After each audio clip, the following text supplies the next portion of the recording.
In the last episode, I shared that after working through my trauma healing, I began to feel like I was 16 again, like I was finally grown up.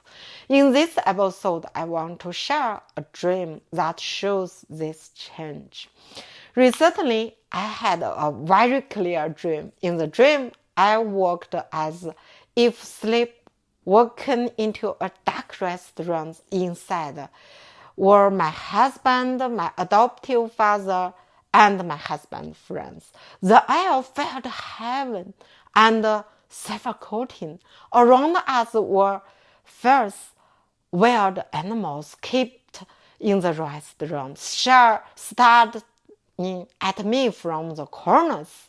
The whole scene felt hostile. Suddenly, I stopped avoiding. I began to fight them. I had a robot-like weapon in my hand, and I fought back directly. The fight was entirely intense.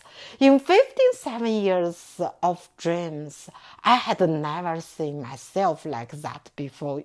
This was the first time I truly fought back in my dream. Do you know what my dreams were like for the past 57 years? Most running, being chased, being surrounded, doors cleared, locked, yet always forced open. Sometimes I hid in the mountains, sometimes I jumped off cliffs only to fall into endless black holes. I often wake up in the midnight scared with a fear that feels deep inside me. If you are watching my earlier videos, you know I even dreamed that my adoptive mother came back after she passed away.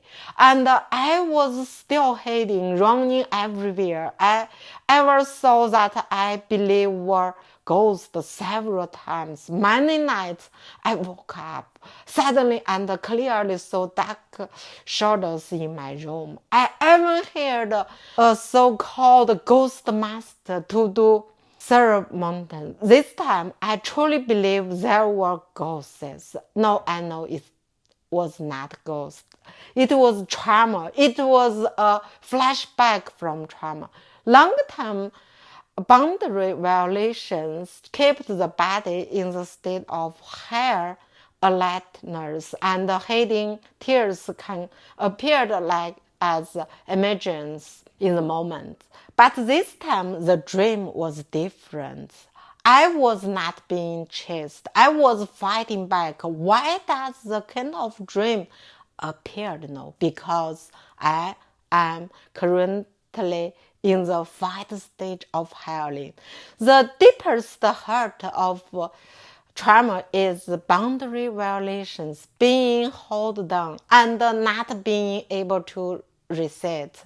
Back then, I entered what psychology calls the freeze model. That was not weakness.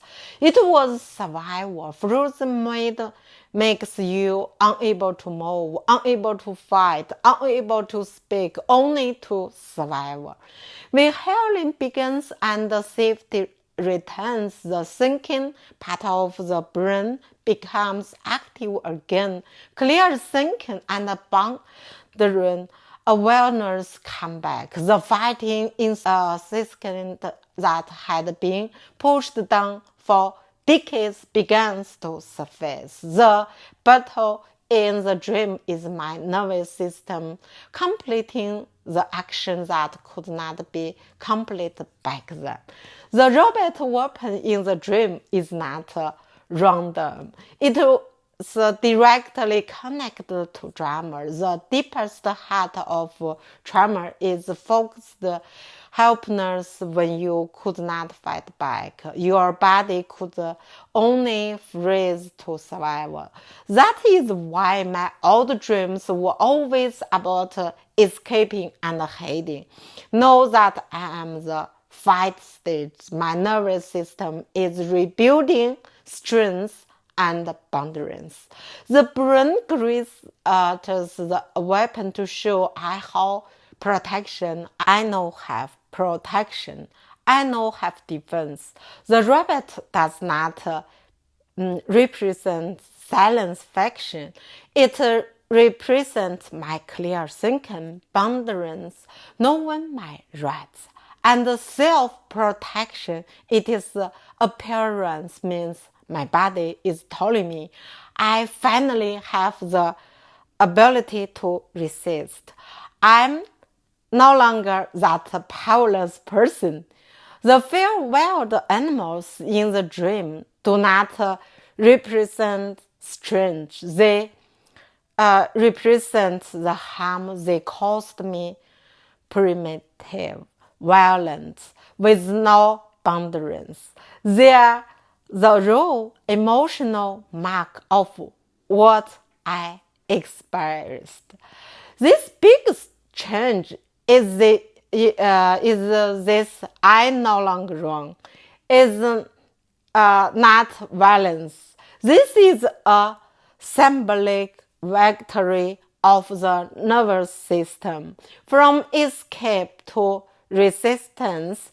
That is the running point of trauma procession. It is the true beginning of the fight stage. In the next episode, I will explain what those ghost sightings really were and how they are connected to trauma and the nervous system.